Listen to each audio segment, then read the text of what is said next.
حرام کھاتے جاؤ، اللہ کو ناراض کرتے جاؤ، دن رات گناہ کرتے جاؤ، آخر میں کہا تو اللہ معاف کر ہی دے گا۔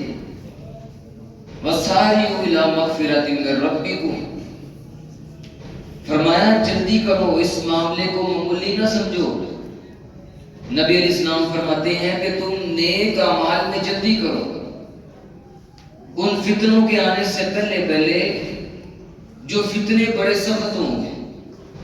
نبی علیہ السلام فرماتے ہیں وہ فتنے اتنے سخت ہوں گے، اتنے سخت ہوں گے کہ یصبح الرجل مؤمنا ویمسی کافرا، صبح آدمی ایماندار ہے، شام کو کافر ہو جائے گا، شام کو آدمی ایماندار ہے، صبح کو کافر ہو جائے گا۔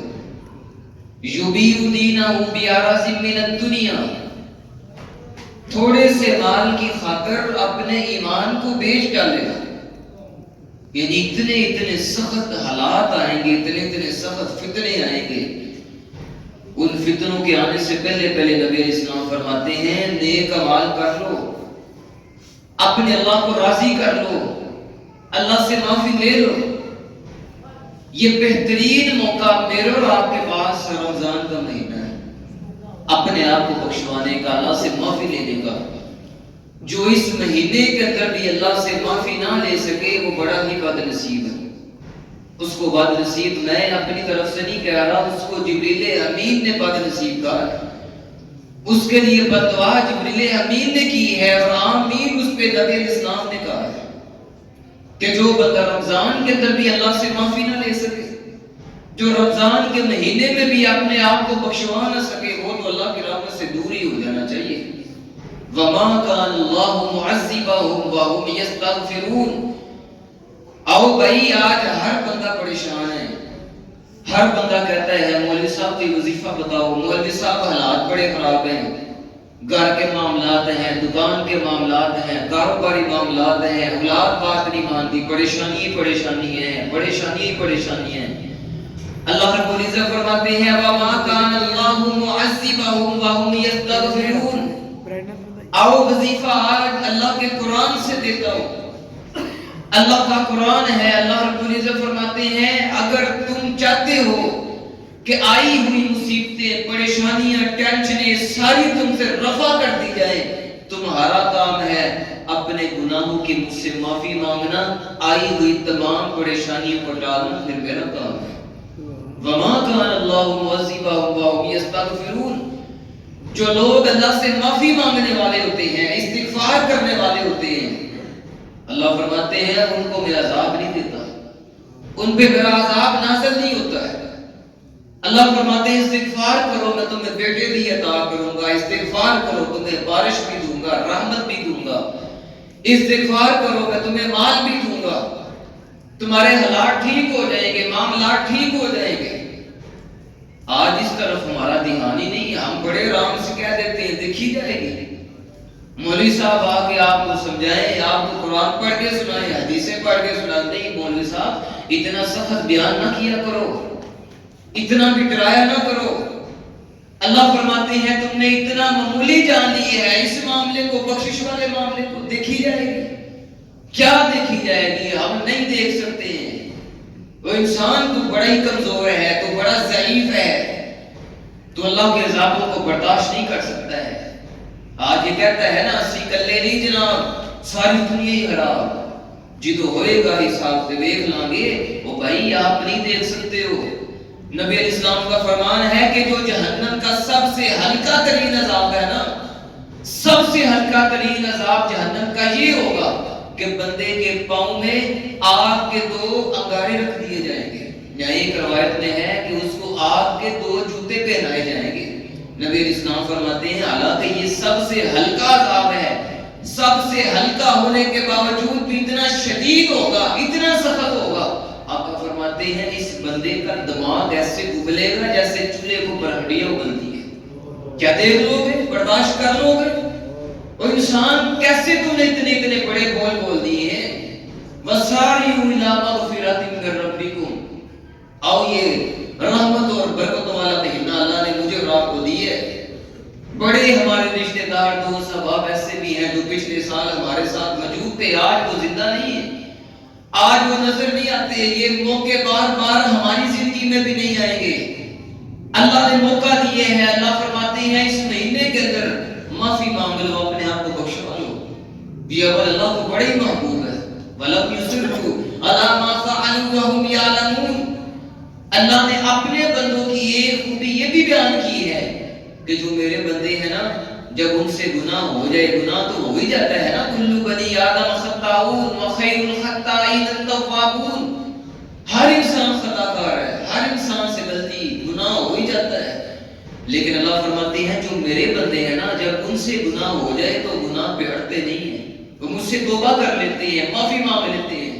التائب من الذنب کمن لا ذنب لہ، فرمایا کہ جو مجھ سے معافی مانگ لے وہ میرے ہاں ایسے ہی ہو جاتا ہے جیسے اس نے گناہ کیا ہی نہیں تھا۔ بلکہ قرآن مجید پڑھی، اللہ فرماتے ہیں جو توبہ کرے پھر نیک اعمال شروع کر دے، معافی مانگ لے کہ آئندہ اللہ کی نافرمانی نہیں کروں گا، آئندہ گناہ نہیں کروں گا، نیک اعمال شروع کر دیتا ہے۔ اللہ رب العزت فرماتے ہیں فَأُولَٰئِكَ يُبَدِّلُ اللَّهُ سَيِّئَاتِهِمْ حَسَنَاتٍ، یہی وہ لوگ ہیں اگر 30 سال ہو گئے، 40 سال ہو گئے، 50 سال ہو گئے، اللہ کی نافرمانیوں میں تم نے زندگی گزار دی ہے، اب اگر تم اللہ کی طرف رجوع کرتے ہو، اب اگر تم اللہ سے معافی مانگ لیتے ہو، اللہ فرماتے ہیں فَأُولَٰئِكَ يُبَدِّلُ اللَّهُ سَيِّئَاتِهِمْ حَسَنَاتٍ، معافی مانگنا تمہارا کام ہے۔ اللہ فرماتے ہیں جتنے تم نے گناہ کیے تھے ساری زندگی کے گناہوں کو میں نیکی بنا دوں گا، سارے گناہوں کو نیکیوں میں تبدیل کر دوں گا۔ وَكَانَ اللَّهُ غَفُورًا رَحِيمًا، اللہ فرماتے ہیں اللہ بڑا ہی معاف کرنے والا ہے، اللہ بڑا رحم کرنے والا ہے۔ اکثر جگہ آپ قرآن میں دیکھیں گے نا تو غفور کے ساتھ لفظ رحیم بھی اللہ نے ذکر کیا ہے۔ اس کا مطلب یہ ہے کہ اللہ صرف معاف نہیں کرتا، معاف کرنے کے بعد اللہ اپنے بندے کو محبت بھی کرتے ہیں، اللہ پیار بھی کرتے ہیں، اللہ پیار شروع کر دیتے ہیں۔ رحیمہ یہ تو انسان ہے نا، اگر انسان سے کوئی غلطی ہو جائے ہم کہتے ہیں ٹھیک ہے معاف کر دی ہے، لیکن اللہ میرے ساتھ ہے نا، معاف تو کر دی ہے، ٹھیک ہے معاف کر دیتا ہوں، لیکن دل کے اندر اب عزت مقام شان وہ نہیں رہی جو پہلے تھا، اب آپ کی عزت دل میں وہ نہیں ہے جو پہلے تھی۔ انسان معاف تو کر دیتے ہیں لیکن بھائی ساتھ ساتھ تانے بھی دیتے رہتے ہیں، ساتھ ساتھ یاد بھی کرواتے رہتے ہیں، یاد ہے نا تو نے فلاں موقع پہ ایسا کیا تھا، یاد ہے نا تو نے ایسا کیا تھا، تانے دیتے رہیں گے، اس کو یاد کرواتے رہیں گے، لیکن اللہ فرماتے ہیں وَقَانَ اللَّهُ غَفُورًا رَحِيمًا، اللہ رب العزت معاف بھی کر دیتے ہیں، معاف کرنے کے بعد اللہ اپنے بندے سے پیار شروع کر دیتے ہیں۔ التائب من الذنب کمن لا ذنب لہ، اس لیے بھائی آؤ، یہ میرے اور آپ کے پاس بہترین موقع ہے اپنے آپ کو بخشوانے کا، اللہ سے معافی مانگ لیجیے۔ اللہ کو یہ عمل بڑا ہی محبوب ہے، بڑا پسندیدہ عمل ہے کہ اللہ کا بندہ ہو اور اللہ سے گناہ کر کے معافی مانگ لے، گناہ ہو جائے تو اللہ سے معافی مانگ لیتا ہے، توبہ استغفار کر لیتا ہے، اللہ کی طرف رجوع کر لیتا ہے۔ اس امت کا سب سے جو اعلیٰ انسان ہے، سب سے زیادہ جس کی نیکیاں ہیں، کون ہے؟ جناب ابو بکر صدیق رضی اللہ تعالیٰ عنہ، جن کے بارے میرے محبوب علیہ السلام نے نام لے کے سب سے پہلا نمبر ابو بکر فی الجنہ فرمایا، لوگو ابو بکر جنتی ہے۔ نبی علیہ السلام نے انہی کے متعلق فرمایا تھا کہ مجھے میرے ساتھی کے متعلق تکلیف نہ دیا کرو، اور لوگوں جتنے لوگ ہیں جنہوں نے مجھ پہ احسان کیے ہیں، نیکیاں کی ہیں، آقا فرماتے ہیں میں نے سب کے احسانوں کا بدلہ دنیا میں دے دیا ہے، صرف ایک انسان ایسا ہے جس کے احسانوں کا بدلہ میں دنیا میں نہیں دے سکتا، اس کو اس کے احسانوں کا بدلہ قیامت والے دن اللہ ہی دے گا۔ وہ ابو بکر صدیق رضی اللہ تعالیٰ عنہ اس امت کے سب سے اعلیٰ انسان نبی علیہ السلام کے پاس آئے ہیں، آ کے عرض کرتے ہیں اللہ کے رسول جی مجھے کوئی نا خاص دعا سکھلائیں، کوئی خاص دعا مجھے بتائیں، میں اپنی نماز میں کرنا چاہتا ہوں۔ نبی علیہ السلام نے یہ والی دعا سکھائی ہے، اللہم انی ظلمت نفسی ظلما کثیرا، کرتا کہ یہ دعا سکھلا دی ہے۔ اب اس دعا کے اندر کیا ہے؟ استغفار ہے کہ اللہ میں نے اپنی جان پہ بڑے ظلم کر لیے ہیں، اللہ بڑے گناہ ہو گئے ہیں، بڑی نافرمانی ہو گئی ہے، اللہ تو بڑا ہی معاف کرنے والا ہے، اللہ تو مجھے معاف کر دے۔ اس امت کے سب سے اعلیٰ انسان کو کیا سکھایا جا رہا ہے کہ اپنے گناہوں کی اللہ سے معافی مانگو، استغفار کرو، حالانکہ گناہ نہ بھی ہونا بندے کے، اگر انسان نے گناہ نہیں بھی کیا، اگر انسان نے اللہ کی نافرمانی نہیں بھی کی، پھر بھی استغفار کرتے رہو. اللہ کو یہ ادا بندے کی بڑی پسند ہے. دیکھو میرے اور آپ کے محبوب علیہ السلام کا تو کوئی گناہ ہے ہی نہیں ہے نا. نبی علیہ السلام اس کے باوجود بھی صحابہ بیان کرتے ہیں ایک ایک مجلس کے اندر 70 سے زیادہ مرتبہ نبی علیہ السلام استغفار کیا کرتے تھے. حالانکہ آپ کا کوئی گناہ نہیں ہے. ہمیں تو استغفار زیادہ کرنا چاہیے نا. ہمارے تو گناہ ہی بڑے ہیں, ہماری تو نافرمانی ہی بڑی ہے. ہمیں تو زیادہ سے زیادہ اللہ سے معافی مانگنی چاہیے. ماں عائشہ رضی اللہ تعالیٰ عنہ وہ نبی علیہ السلام کی خدمت میں حاضر ہوئی. عرض کرتی ہے اللہ کے رسول جی آج نہ میرے لیے دعا کیجیے. دیکھو نبی علیہ السلام کو اپنی امت سے کتنی محبت ہے. نبی علیہ السلام نے اپنی امت کو کیا تحفہ دیے ہے؟ استغفار کا تحفہ دیے ہے. اللہ کے رسول بھی اپنی امت کے لیے کیا مانگتے ہیں؟ استغفار مانگتے ہیں کہ اللہ میری امت کو معاف کر دے. آج امت کیا کر رہی ہے؟ آج امت نے کیا صلہ دیا نبی علیہ السلام کی محبت کا؟ آج امت نے یہ صلہ دیا کہ ہم نے دین کے ساتھ مذاق شروع کر دیا. آج امت نے یہ صلہ دیا کھولو یوٹیوب, کھولو فیس بک, کتنی زیادہ ایسی ویڈیوز موجود ہیں. مسلمان ہیں, نماز کے ساتھ مذاق ہو رہا ہے, داڑھی کے ساتھ مذاق ہو رہا ہے, سنتوں کے ساتھ مذاق ہو رہا ہے. اگر کسی نے شلوار ٹخنوں سے اوپر کر لی اس کے ساتھ مذاق ہو رہا ہے. اگر کسی بہن نے پردہ شروع کر دیا اس کے ساتھ مذاق ہو رہا ہے. یہ انگلی آپ کی اس کی طرف نہیں اٹھ رہی, یہ آپ کی سنت کی طرف اٹھ رہی ہے. آپ یہ انگلیاں اس بندے کی طرف نہیں اٹھا رہے ہو, آپ یہ نبی علیہ السلام کی حدیث پہ انگلی اٹھا رہے ہو. آج ہم نے کیا صلہ دیا نبی علیہ السلام کی محبت کا. دیکھو تو صحیح میرے محبوب علیہ السلام رو رو کے اپنی امت کے لیے استغفار کرنے والے ہیں, رو رو کے اللہ سے اپنی امت کے گناہوں کی معافی مانگنے والے ہیں. ماں عائشہ رضی اللہ تعالیٰ عنہ بیان کرتی ہیں نبی علیہ السلام کو میں نے عرض کی اللہ کے رسول میرے لیے دعا کر دیجیے. نبی علیہ السلام نے دعا کی اللہم اغفر لعائشہ ما تقدم من ذنبها وما تأخر وما اسرت وما اعلنت. اللہ عائشہ کے جتنے گناہ ہیں, اللہ عائشہ کے اگلے گناہ ہیں, پچھلے گناہ ہیں جو لوگوں کے سامنے ہو گئے, لوگوں سے چھپ کے ہو گئے, اللہ سارے گناہ معاف کر دے.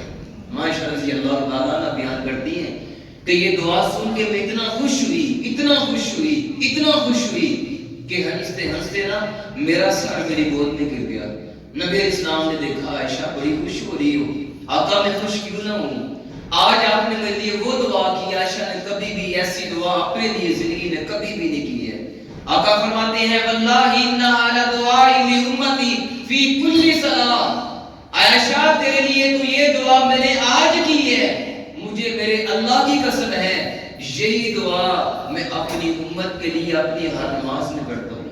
میری کوئی بھی زندگی کی نماز ایسی ہے ہی نہیں ہے جس نماز کے اندر میں نے یہی دعا اپنی امت کے لیے نہ کی ہو.